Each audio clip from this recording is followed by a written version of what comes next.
উপদেষ্টা বিদেশ যাওয়ার সময় এয়ারপোর্টে একটা ম্যাগাজিন ধরা পড়া টাকা দিয়ে এই বিষয়টা স্যার একক ব্যক্তির কাছে কি আসলে সেটা নাকি বলা হয়েছে AK-47, কারণ এই ধরনের স্বয়ংক্রিয় কোনো অস্ত্র কি একজন ব্যক্তির না, এটা কিন্তু AK-47 না, এটা তারই একটা লাইসেন্সকৃত হাতিয়ার পিস্তলের একটা ম্যাগজিন দিয়ে থাকে, একটা খালি ম্যাগজিনটা ওইটা ভুলে ওনার রয়ে গেছিলো ওইটা। না, বিদেশ যাওয়ার কিছু না, হয়তো ভুলে অনেক সময় আপনি দেখেন হয়তো চশমাটা নিয়ে যাবেন, ভুলে হয়তো চশমা না নিয়ে মোবাইলটা নিয়ে রওনা হয়ে গেলেন, এরকম এই ভুল, এটা একটা মানে জাস্ট একটা ভুল। যেহেতু এটা নিয়ে তো বাইরে ওনার যদি জানতে পারতো আগে তো উনি কোনো অবস্থায় এটা নিতেন না। ফেসবুকে মানে অনেক জায়গায় দেখাও যাচ্ছে যে যারা বৈধ লাইসেন্স পাবেন তাদের ক্ষেত্রে বয়স 30 এবং 3 বছর পর দেওয়ার একটা বিষয় আছে। উপদেষ্টার বয়স তখন 30 হয়নি, সেক্ষেত্রে বৈধ লাইসেন্সের ক্ষেত্রে 30 বছর আছে না কিরকম? 30 বছর, জি, 3 বছর পর দিতে 3 লাখ টাকা। হ্যাঁ, 3 বছর 3 লাখ টাকা বল দিতে হয়, 3 বছর 3 লাখ টাকা বল দেন নাই, তাহলে কি বয়স 30 হতে হবে স্যার, কমপক্ষে 30 হতে হবে।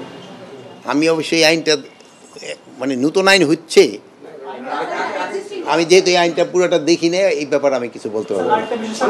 এয়ারপোর্টে 2 দফা তিনি স্ক্যান করে চলে গেছেন, থার্ড টাইমে আমার ব্যাগটা ধরা পড়েছে, তাহলে সিকিউরিটি সিস্টেম এই জন্য আমি অলরেডি বলেছি, যে হোক অনেক সময় আছেন যেমন ধরেন হয়তো আমার ভাই আপনাকে নেতা, উনি যে সময় ঢোকে অন্যান্য সময় থেকে উনি একটু প্রিভিলেজ পায়, এই প্রিভিলেজটা যেন কারো ক্ষেত্রে না হয়, সবার ক্ষেত্রে যেন আইনটা একইভাবে প্রয়োগ করে, এই জন্য বলা হয়েছে।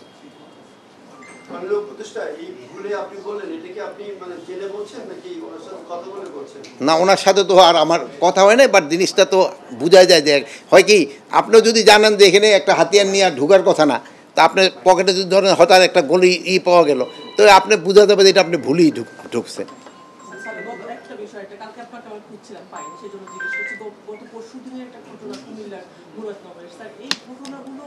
সামনে যখন আসে তখন প্রশ্নটা আসে মানে দেশের মানুষ কি আসলে আইন শৃঙ্খলাকে ভয় পায় না? আইন শৃঙ্খলা বাহিনীকে ভয় কি উঠে গেছে যে আসলে পুলিশ বাহিনী কিছু করতে পারে, বিষয়গুলো কি সেই জন্য? না, এটা ওঠে নাই।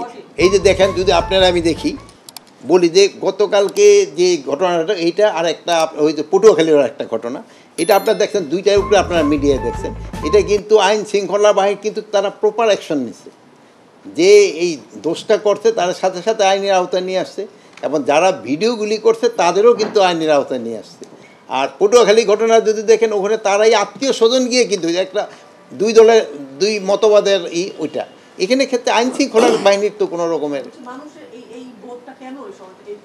না, আইন শৃঙ্খলা বাহিনী সম্বন্ধে মানুষের বোধ তো ভালো। আপনারা এই যে মিডিয়াটা দেখো, এই যে আপনার ইলেকশন, এই যে আপনাদের আমি পড়ে শোনাই, পেপারটা দেখাই দিই, দেখছেন তো পেপারটা দেখছেন? আপনারা জনগণের প্রশ্ন করছিলেন যে দেশের বর্তমান আইন শৃঙ্খলা পরিস্থিতি উন্নতি হয়েছে বলে মন্তব্য করেছেন স্বরাষ্ট্র উপদেষ্টা লেফটেন্যান্ট জেনারেল অবসরপ্রাপ্ত মোহাম্মদ জাহাঙ্গীর আলম চৌধুরী। আপনি কি তার মতের সাথে একমত? এখানে 62% লোক বলছে হ্যাঁ,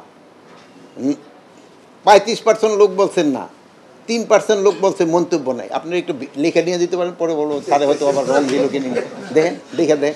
তো এই তো এখন জনগণের পারসেপশন তো অনেক ভালো, তো এই জনগণের পারসেপশনটার উপরে তো আমরা নির্ভর করি, তো আল্লাহ দিলে হয়তো উন্নতি হচ্ছে। ভালো থাকেন, দোয়া করি।